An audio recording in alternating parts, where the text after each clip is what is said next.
Hola, ¿cómo andan?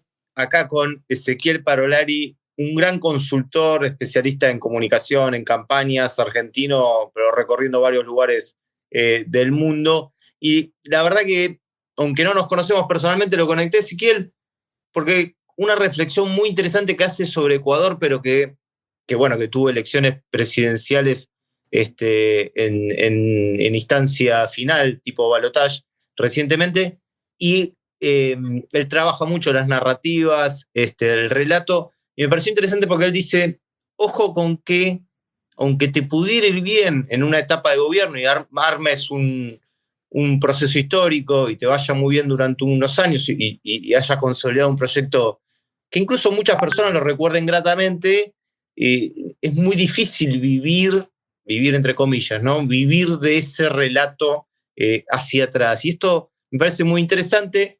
¿Cómo estás, Ezequiel? Nosotros trabajamos muy metidos y vinculados en general al peronismo y a veces pasa un poco eso. No quiero agarrar temas así, meterlos todo en una licuadora, pero te digo, me pareció muy interesante cómo planteaste ese tema. ¿Qué tal, Esteban? Un saludo con todas y todos. Sí, básicamente es un poco las narrativas, los mitos de gobiernos que fundaron los socialismos del siglo XXI en América Latina. Tuvieron fecha de inicio y tuvieron fecha de corte. Y en el caso puntual del correísmo en Ecuador, le sucedió que básicamente durante la famosa década ganada, que ellos la mencionan igual que hay una similitud con el kirchnerismo en la República Argentina, en esta famosa década ganada del correato, la sociedad a posteriori vio que ese relato no se circunscribía a una realidad política ecuatoriana, ¿no? Entonces, el relato, la narrativa se fue deconstruyendo y eso se sumó a políticas públicas que no se plasmaron en el tiempo. Eso también tiene una correlación y una comparativa con la República Argentina, donde digamos, la década ganada kirchnerista o el kirchnerismo en la actualidad, post-albertismo, post-Alberto Fernández, también sufre una crisis de identidad desde mi humilde punto de vista, sufre una crisis de narrativa donde en este caso no logran conectar con la ciudadanía, el relato no hace coherencia, no le hace sentido a una ciudadanía que pida gritos o en el 2023 pidió a gritos cambio, y cambios, digamos, más radicales que lo que fue con el gobierno de Mauricio Macri. Y bueno, y se evidencia esto, ¿no? Digamos,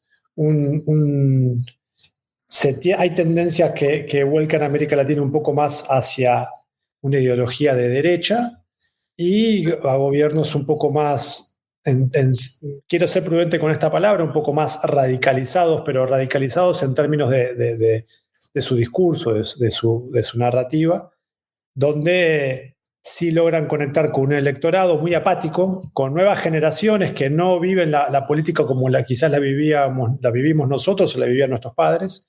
Entonces, es un caldo de cultivo perfecto para los antisistemas.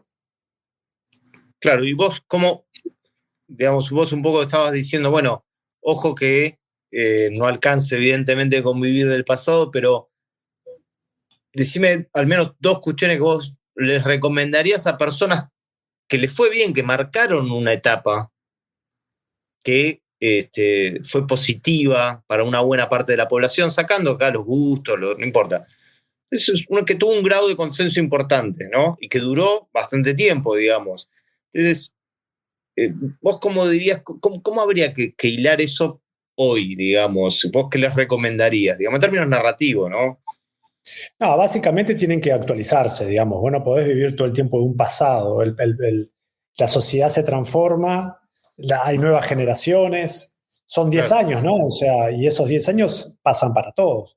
Entonces, número uno, hay que actualizarse, sí o sí, tienen que actualizarse. Eso es lo que no le pasó, por ejemplo, hoy Cristina Fernández de Kirchner sigue siendo, según sus propios términos, digo, ella misma se siente capaz de poder competir electoralmente hablando y no hay en esos 10 años de kirchnerismo, por ejemplo, también te lo pongo en el caso de Correa, no hay un reemplazante o un paso superior Claro. que lleve esa narrativa a estándares o a situaciones donde la ciudadanía reclama. ¿Por qué? Porque los problemas de hace 10 años no son los mismos que los problemas actuales. O quizás sí, pero las generaciones no son las mismas. Y ese es el problema.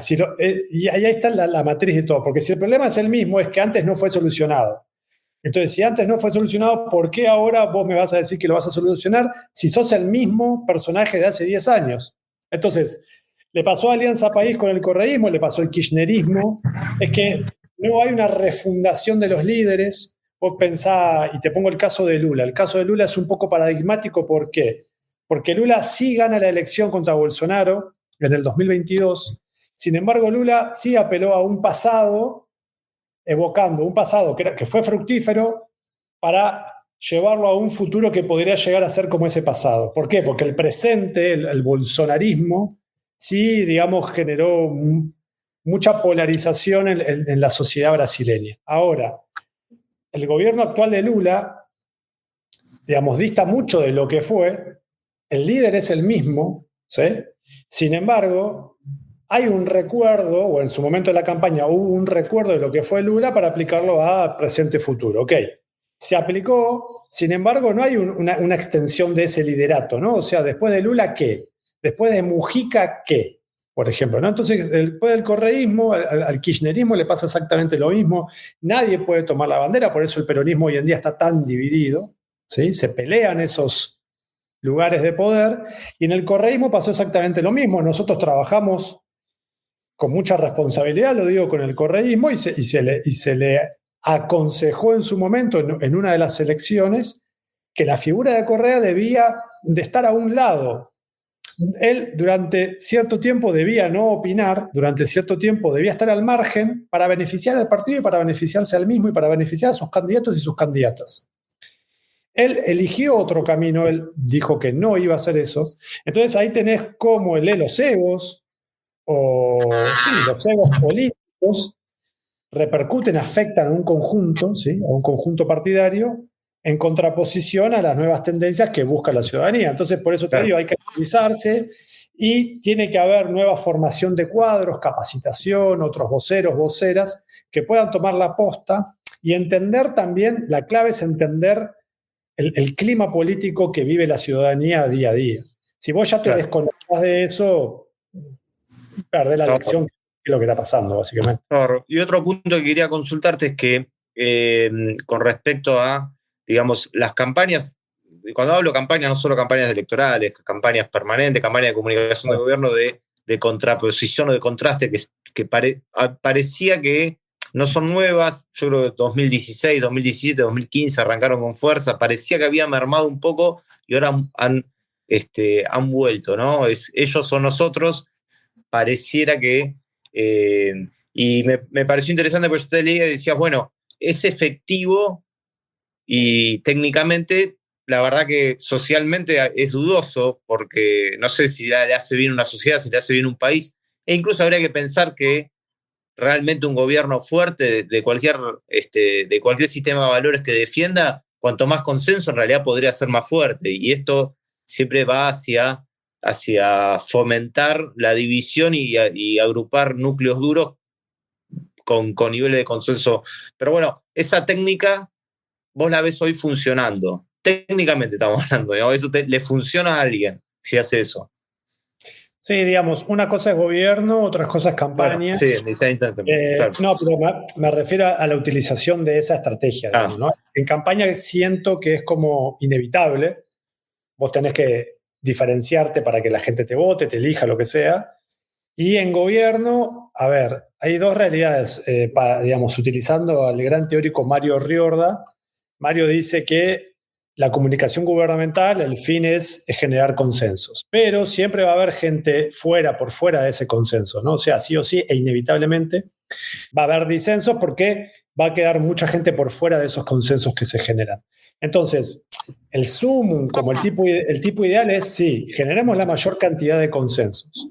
Ahora, cuando vos ya desde la campaña polarizaste tanto tu elección y desde el gobierno no solamente que no generás consenso, sino como yo escribí, legitimás el disenso, vos ya no podés volver atrás, ¿sí? Ahora, ¿esto es un riesgo? Claro que sí. Toda estrategia tiene sus consecuencias, ¿no? Todas las acciones tienen sus reacciones. Entonces, cuando vos ya das un paso adelante frente a procesos digamos, de destrucción en términos políticos donde son ellos o somos nosotros, entonces a la ciudadanía les hace elegir entre A o B, ¿no?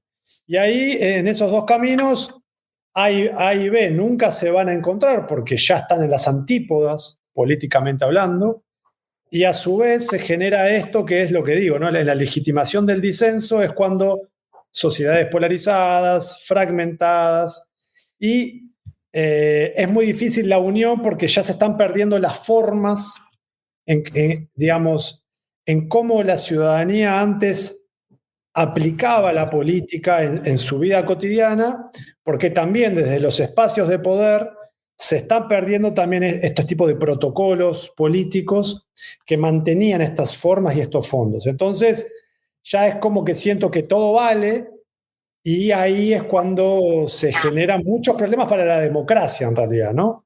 Claro. Porque acá el principal factor es la cuestión democrática. Y quiero tirar un dato para que también entendamos un poco lo que pasa en América Latina. Según Latinobarómetro 2024, casi el 70% de la población en América Latina está dispuesta a aceptar gobiernos de tinta autoritarios, ¿sí? Por eso también la cuestión democrática es muy importante. Digamos, gobiernos de tinta autoritarios siempre y cuando les resuelvan sus problemas. Entonces, ahí está el quid de la cuestión, porque lo que dicen es que, o lo que se interpreta es que la democracia no le está solucionando sus problemas, que los políticos no le están solucionando sus problemas. Por eso personajes como Milei, personaje no lo digo en términos peyorativos, sino lo digo en términos... Sí. Milei, Bukele, por ejemplo, sí tienen mucha aceptación en América Latina. Está muy claro. Y bueno, finalmente esta pregunta no estaba preparada, más no es de lo que venís hablando, pero digamos, nosotros trabajamos mucho en contenidos digitales, digamos, a decir qué hacer en cada red en particular, los formatos, digamos, esa faz o esa subrama de la comunicación. Y no, te quería contar de manera reflexiva, así sin nada preparado, decime 2 o 3 cosas, o 4 o una, quizás viste una sola cosa que últimamente te haya impactado positivamente de ese campo, tanto el desarrollo de las marcas personales o de gobierno, o alguna cuestión que hayas visto en ese rubro que te haya, que la veas como interesante o a destacar, digamos. ¿Alguna o varias o una o las que haya? Yo soy muy crítico con las redes sociales, digamos, me pasaría horas hablando. A ver, digamos, me preocupa mucho lo que está sucediendo a través de las redes sociales. No sé si conocen a Albice Pérez en España. El año pasado sacó 3 eurodiputados. No rompió con los cánones de la política tradicional. Hizo toda su campaña, por ejemplo, desde YouTube, y tiene un canal de Telegram, que ahí tenés la parte tecnológica. Tiene un canal de Telegram de 800.000 inscriptos, donde él no para, que donde yo formo parte. ¿Por qué? Porque uno también tiene que ayornarse y tiene que, al margen de que no estoy de acuerdo con Albice Pérez, uno tiene que entender las nuevas dinámicas de la política y de la sociedad. Entonces él hizo su campaña, o parte de su campaña la hizo a través de Telegram y YouTube. Por ejemplo, Franco Parisi, campaña presidencial de Chile, nunca estuvo en Chile, por ejemplo. Nunca pisó Chile, hizo su campaña para presidente de Chile desde los Estados Unidos, todo digitalmente. Entonces, digo, hay nuevas tendencias, la sociedad se está transformándose, yo no estoy de acuerdo y siempre lo voy a discutir y siempre me voy a pelear con el hecho de que no se gana con hacer videitos en TikTok, tampoco se gana con hacer bailecitos simpáticos. Me parece que eso es una banalización absoluta de la política y de las sociedades. Sí, creo que hay muchas herramientas, está el tema de la escucha activa, está el tema de la inteligencia artificial, donde, por ejemplo, la campaña argentina se ha utilizado la inteligencia artificial para hacer campaña negativa de manera, para mí, bastante interesante, o más que negativa, campaña de contraste bastante interesante. En los Estados Unidos también se utilizó la inteligencia artificial como primeros pasos para ver cómo se puede aplicar, y la legislación de Estados Unidos le obliga en campaña que tienen que decir que fue hecho con inteligencia artificial. Entonces, hay muchas herramientas, hay muchas formas. Yo lo que sí trato siempre es estar en contra de las famosas fake news, que hoy en día es lo que más corre en campañas y también en la era digital, donde nadie cerciora nada, donde nadie chequea nada, sino que es todo válido y todo vale. Entonces, digamos, sí rescato estas formas nuevas de hacer política, como Albice Pérez, como Franco, como nuevos conceptos que se están viniendo, que no, digo, soy crítico, pero también los estudio, formo parte, también los quiero entender porque es lo que se viene, ¿no? O es lo que es, más que lo que se viene, lo que está vigente.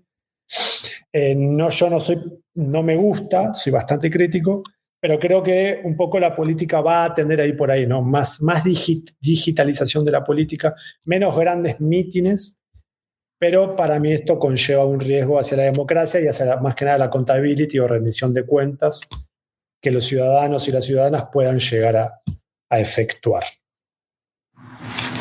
Totalmente, sí, hay un... Justo el otro día, ayer estaba traduciendo y buscando información por una nota que subí un blog que tenemos de comunicación sobre un caso, uno se ríe medio, no despectivamente, pero en California, que post pandemia, que el mito que se había armado en grupos de Facebook vinculado a que unos grupos de la movida Black Lives Matter iban a ir a copar un pueblo de California, entonces los del pueblo como que se arman y están en los techos esperando, después obviamente no vino nadie. Y bueno, ahí se hablaba de ciertos informativos, porque bueno, tampoco los medios fueron reemplazados. Entonces sí, estamos en una situación muy, muy particular, resbaladiza al menos, resbaladiza de mínima. No sabemos si va a terminar todo mucho peor o igual, pero sí está claro que es muy resbaladizo y muy complejo. Bueno, la verdad que gracias por el intercambio, por tu palabra. Nos mantenemos en contacto, a ver si hacemos uno más para la segunda mitad del año y seguimos conversando, Ezequiel. Dale, Esteban, cuando quieran. Me encanta hablar de la comunicación política, así que para lo que necesiten, estoy pendiente y dispuesto. Muchas gracias. Te mando un abrazo y suerte en tu trayectoria, justo ahora que me contabas que estabas en Panamá. Te mando un abrazo. Muchas gracias, un abrazo con todas y todos. Chau, chau.